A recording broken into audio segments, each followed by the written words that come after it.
Good food মানেই হচ্ছে good mood. আর আমার মুডটাকেও ভালো করার জন্য চলে গিয়েছিলাম মাস্টার ক্যাফে।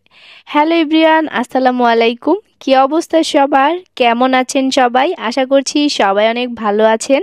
রান্না করে খেতে খেতে আর ভালো লাগে না, তাই মাঝে মধ্যে মনটাকে ভালো করার জন্য রেস্টুরেন্টে চলে যাই।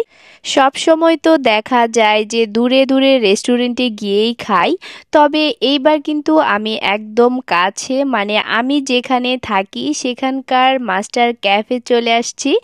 আর এই ক্যাফেটা হচ্ছে ময়মনসিংহের স্কয়ার মাস্টার বাড়িতে। মাশাল্লাহ, ক্যাফেটা যেমন সুন্দর, খাবারটাও কিন্তু অনেক ভালো ছিল। তো যারা যারা এখনও এই ক্যাফেতে আসেননি, আমি সাজেস্ট করব একবার হলেও ঘুরে যান। তো এখানে আমি দাঁড়িয়ে কিছু ছবি তুলে নিলাম। তারপর আমি মেনু কার্ডটা দেখে অর্ডার দিচ্ছিলাম।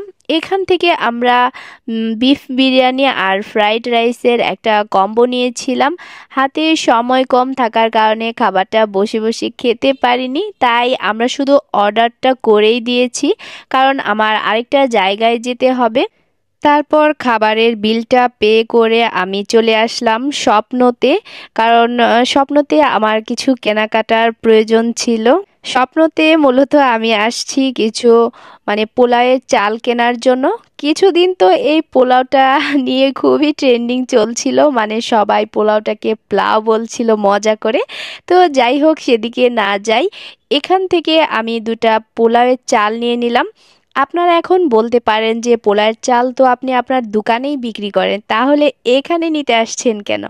আসলে দোকানেরগুলো শেষ হয়ে গিয়েছে, আর স্যার যিনি উনিও একটু লেট করে আসতেছে।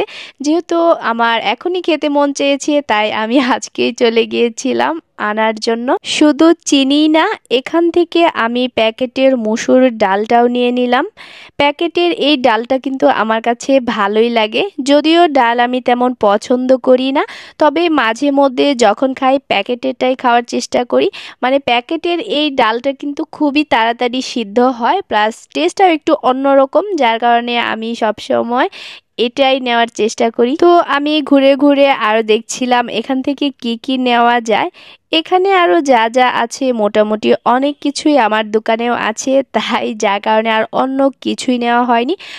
যেগুলো যেগুলো আমার দোকানে নাই বা আমার খুবই খুবই প্রয়োজন, সেগুলোই আসলে এখান থেকে নেওয়ার চেষ্টা করি। আর এই দিকে আমি এমন একটা সময় এখানে আসছিলাম যে রিসিপশনের লোকটা ছিল না, লোক কম থাকায় উনি একটু বিজি ছিল। তো যাই হোক, এখান থেকে কেনাকাটা শেষ করে ক্যাফে থেকে খাবারগুলো নিয়ে চলে আসলাম। যেহেতু প্রচণ্ড ক্ষুধা লেগেছিল, তাই এগুলো আর ভিডিও করা হয়নি।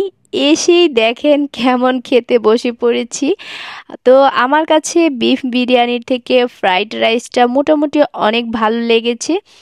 তো ভিডিওটা আজকের মতো এখানেই শেষ করছি। সবাই ভালো থাকবেন, সুস্থ থাকবেন। আল্লাহ হাফেজ, আসসালামু আলাইকুম।